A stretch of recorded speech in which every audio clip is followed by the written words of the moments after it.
Salut, c'est Alessandro, on se retrouve pour cette nouvelle vidéo où on va voir un petit peu ce qu'est un bon aliment. Alors il y a les bons et il y a les mauvais, bah oui, finalement on va voir qu'il y a sûrement un petit peu de distinguo à faire. Alors, un bon aliment, ça va être un aliment qui va réunir 5 propriétés, 5 qualités. Alors première qualité, il faudrait que ce soit naturel. Un aliment qui est censé nourrir nos cellules, eh bien tout simplement il doit être issu de la nature. L'homme a toujours d'ailleurs mangé des aliments qu'il trouvait dans son environnement. Et malheureusement, depuis quelques temps, quelques dizaines d'années, quelques siècles, tout au plus, il s'est mis à consommer des produits qui n'étaient plus issus de la nature, mais qu'il a fabriqués de manière totalement artificielle. Je vous donne un exemple. Prenez par exemple les nuggets de poulet. Les nuggets de poulet, bon, c'est pas un aliment que vous allez pouvoir trouver dans la nature, ça se trouve pas, ça. Ça a été fabriqué de manière complètement industrielle, ça correspond à aucun produit vraiment alimentaire, c'est en fait tout simplement une matrice qui a été créée, on ne sait pas trop d'ailleurs avec quoi, et ça ressemble à peu près à du poulet, en texture, en goût, bien sûr avec énormément de béquilles pour faire croire à ça, mais clairement c'est pas du tout un aliment qui est issu de la nature, vous ne pouvez pas trouver ça naturellement. Alors qu'un poulet fermier, là oui, effectivement, on peut très bien manger un poulet. Donc, vous voyez déjà, il y a ce distinguo à faire. Aliment naturel, aliment complètement transformé, complètement artificiel. Donc, c'est pas le seul exemple, bien sûr, vous en avez bien d'autres. Dans les rayons des supermarchés, vous avez énormément de produits qui correspondent finalement à des choses totalement artificielles, totalement industrielles. Les bonbons, les confiseries, les chewing-gums, tout ça. Voilà, ça, ce ne sont pas des aliments. Ce sont des produits alimentaires, mais ça ne correspond pas du tout à des vrais aliments. Donc, évidemment, vos cellules, elles n'en font rien du tout de tout ça. Ça va juste générer des dépôts dans le corps et construire le lit des maladies. Ensuite, deuxième chose importante, il faut que l'aliment soit peu transformé ou pas transformé du tout. Donc là encore, qu'est-ce que c'est qu'une transformation ? Par exemple, vous cuisez un aliment, vous allez le transformer. Vous allez le surgeler, vous allez le transformer. Vous allez en faire une préparation, par exemple un gâteau. Faites un gâteau aux pommes, c'est une transformation de la pomme. D'accord ? Donc plus vous transformez, plus il y a d'étapes et de process de transformation en partant de l'aliment brut, et plus finalement vous allez aboutir à un produit qui sera dégradé. Donc vous allez avoir globalement tout ce qui le constitue, ces molécules internes, elles vont être grandement changées, et ça ne va pas pouvoir nourrir notre corps en fait. À la base, vraiment, le corps est conçu pour fonctionner avec des molécules organiques simples, et celles qu'il trouve dans la nature. Donc que ce soit glucides, lipides, protides, sous forme simple, et également tout ce qui est micronutrition, donc vitamines, minéraux, enzymes, antioxydants. Et bien sûr, dans les aliments qui sont très transformés, vous allez avoir beaucoup moins de nutriments de qualité. Donc une grosse perte nutritionnelle. Alors justement, ça m'amène au troisième point. Un bon aliment, c'est surtout un aliment qui est dense nutritionnellement, donc qui va vraiment vous nourrir, qui va vous donner des molécules de qualité.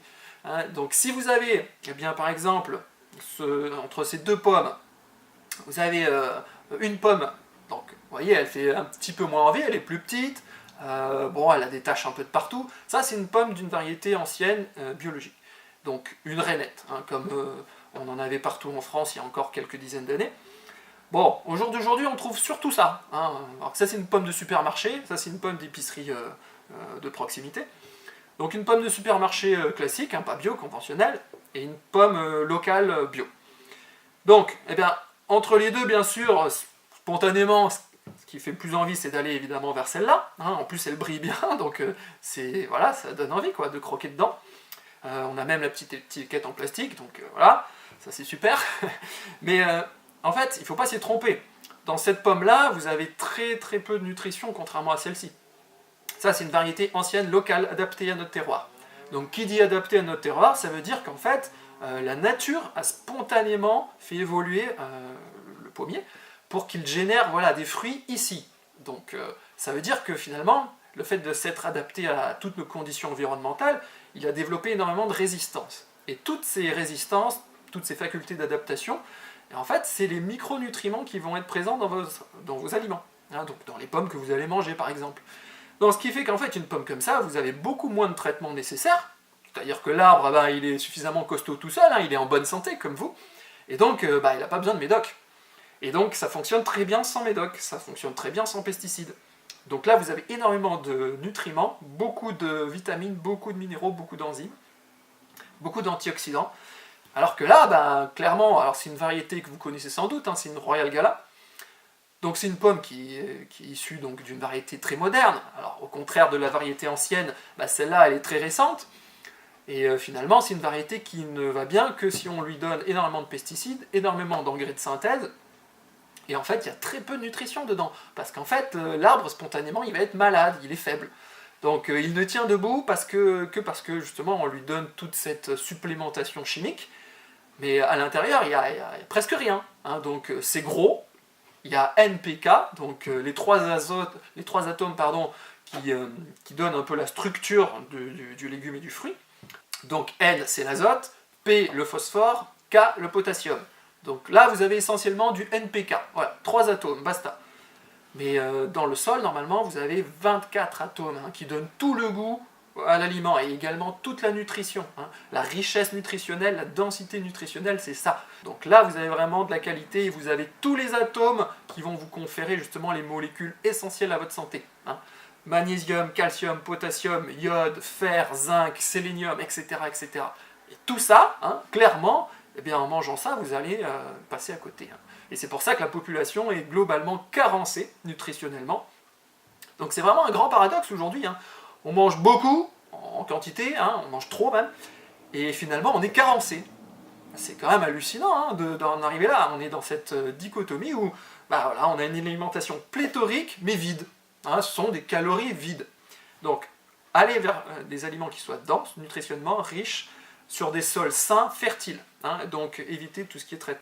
Ensuite, quatrième point fondamental d'un bon aliment, c'est qu'il doit être non raffiné, brut. Je prends l'exemple du sucre. Par exemple, le sucre, vous trouvez la forme complète, hein, qui est du sucre, non pas du sucre roux, mais du sucre complet. Il faut vraiment rechercher la mention sucre complet.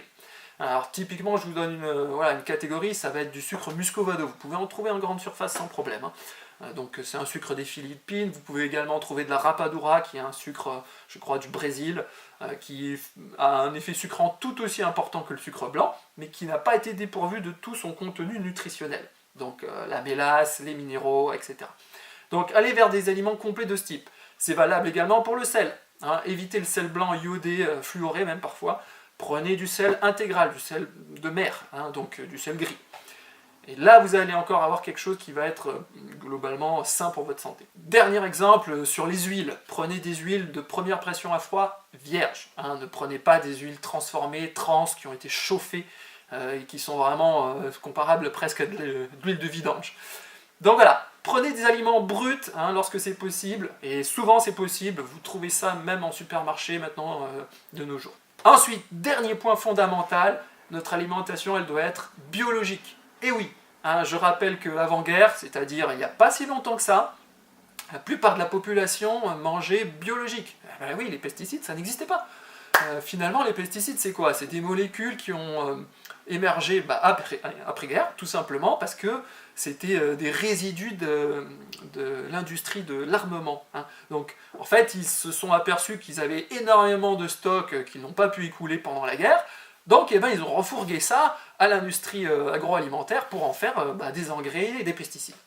D'ailleurs, les deux vont ensemble. Hein. Lorsque vous donnez des engrais chimiques à une plante, elle va être malade et donc elle aura besoin ensuite de pesticides parce qu'elle n'aura plus les défenses naturelles qu'elle avait sans les engrais. Clairement, les pesticides, c'est nocif à votre santé. Tout ce qui est en hydre, eh bien, comme son nom l'indique, ça tue. Hein, mais ça tue pas que les bestioles, ça tue également les microbes qui sont en nous, donc qui font partie intégrante de votre corps et de votre santé. Je rappelle que le microbiote intestinal, hein, c'est vraiment semblable à un organe, on pourrait dire que c'est un organe de notre corps.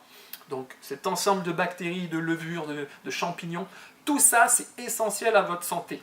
Hein. Donc vous en avez à peu près 2 kg dans le ventre, dans le côlon, et si vous ne les soignez pas avec une alimentation à haute dose de pesticides, eh bien clairement vous allez avoir moins de digestion, une mauvaise assimilation, une mauvaise immunité, vous allez tout le temps malade, vous aurez même des troubles de l'état psycho-émotionnel. Donc fondamental, évitez tout ce qui est chargé de cochonneries, pesticides, etc. Prenez des aliments de meilleure qualité, locaux, peu traités, voire biologiques. C'est la norme et l'être humain est fait pour ça, hein, qu'on le veuille ou non. Alors après, il y a une question de coût, je suis d'accord avec vous.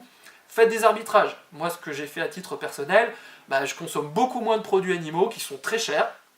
et je consomme beaucoup plus de végétaux, donc de fruits et légumes frais, qui sont beaucoup moins chers par rapport à de la viande par exemple, et finalement qui sont beaucoup plus intéressants. Une viande de bonne qualité, vous allez la trouver à 15 € le kilo, 20 € le kilo.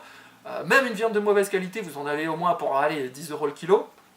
Alors que finalement, des fruits et légumes de très bonne qualité biologique, donc pas celle-là, vous en trouvez pour 3-4 € le kilo, quoi. Allez vers cette alimentation santé, celle pour laquelle on est fait. Donc, qu'est-ce que c'est qu'un bon aliment pour récapituler? C'est un aliment qui soit naturel, donc vraiment issu de la nature tel qu'on pourrait le trouver. Ensuite, ça doit être un aliment qui va être peu transformé, donc on évite tout ce qui est très raffiné, très transformé par l'industrie. Tout ça, les produits industriels, c'est plutôt évité. Il faut que ce soit dense nutritionnellement, donc cherchez les aliments riches qui ont poussé sur des sols fertiles, sains. N'allez pas sur des aliments, même que ce soit des fruits et légumes, n'allez pas sur des aliments bas de gamme où vous allez finalement avoir très peu de nutrition. Et donc globalement, votre corps il ne trouve pas son compte et il n'est pas nourri. Même si vous avez le ventre plein, vous n'êtes pas nourri. Quatrièmement, vous devez avoir des aliments les plus complets possibles, évitez tout ce qui est raffiné. Et enfin, bien sûr, biologique, en tout cas, limitez au grand maximum les traitements. Si vous allez au marché, vous allez sûrement trouver des maraîchers, des agriculteurs qui proposent de l'alimentation qualitative, peu ou pas traitée, et beaucoup moins cher que dans les grandes surfaces. Donc voilà ce qui est un bon aliment. Alors, ce n'est pas un débat entre végétal, animal. On peut avoir des produits animaux de bonne qualité ou de mauvaise qualité, c'est un peu la même chose. Par exemple, un bon bovin, il a mangé de l'herbe, il a vécu en liberté, et ça donnera une viande de bonne qualité. Donc à l'inverse, vous avez des bovins qui ne voient jamais la lumière du jour, qui sont tout le temps à l'intérieur du bâtiment, dans des fermes-usines, qui mangent des céréales importées du Brésil ou d'Argentine, donc gavées de pesticides et d'OGM. Bon, clairement, vous allez avoir une viande de mauvaise qualité. En plus de ça, vous avez un modèle social qui est là encore déplorable. Donc, pour votre santé d'abord, c'est-à-dire pour vous, pas pour le reste, pour vous, choisissez la qualité. C'est votre santé qui est en jeu, c'est votre vie qui est en jeu. Investissez un minimum quand même. Votre corps, c'est votre véhicule principal. Soignez-le. Allez, on se retrouve très bientôt. N'oubliez pas, vous avez sur le site santénaturellement.fr d'autres informations. On se retrouve pour une prochaine vidéo. Ciao, ciao!